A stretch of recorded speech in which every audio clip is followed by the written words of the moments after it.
Հայաստանի մշակութային կյանքը ծանր եւ անդառնալի կորուստ կրեց այսօր հուլիսի 6-ի լուսադեմին կյանքից հեռացել է Հայաստանի Հանրապետության վաստակավոր արտիստ սիրված դերասան Արտաշես Ալեքսանյանը։ Արտիստի վախճանի մասին նրա մտերիմ ընկեր Հարություն Բոգարյանը հայտնել է, որ դերասանը վերջին օրերին գտնվում էր հիվանդանոցում։ Ցավալի է, որ Արտաշես Ալեքսանյանը ընդամենը օրեր անց հուլիսի 17-ին կդառնար 65 տարեկան։ Արտաշես Ալեքսանյանը իր կրթությունը եւ ստեղծագործական առաջին քայլերը արել է մեծագույն վարպետների հովանու ներքո։ 1982-ից 1984 թվականներին սովորել է Մոսկվայի Համամիութենական պետական կինոինստիտուտում, եղել է Սունդուկյան թատրոնի, Երևանի Մհեր Մկրտչյանի անվան արտիստական թատրոնի դերասան։ 1990 թվականին նկարահանվել է Ինկացբերդի իշխանուհին ֆիլմում, ինչի համար արժանացել է տարվա լավագույն դերասան մրցանակին։ Սիրված դերասանի կորստի կապակցությամբ աննկարագրելի գրառմամբ է հանդես եկել սցենարիստ եւ պրոդյուսեր Դիանա Գրիգորյանը, ով խոստովանել է, որ Արտաշես Ալեքսանյանը իր համար նկարահանման հրապարակի հայրն էր, ումով մեղմացնում էր իր սեփական հոր կորուստը։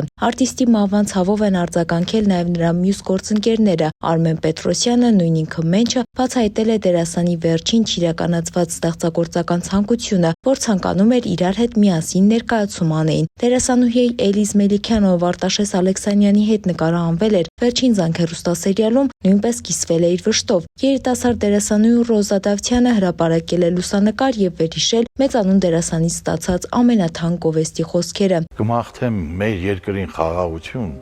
կապույտ երկինք։ Մենք եւս մեր խորին ցավակցությունն ենք հայտնում Արտաշես Ալեքսանյանի ընտանիքին, հարազատներին եւ նրա արվեստի հազարավոր երկրպագուներին։ Դե ինչ այսքանն ենք պատրաստել ձեզ համար, Թամարա Քանթարյան, Օրագիր Նյուզ։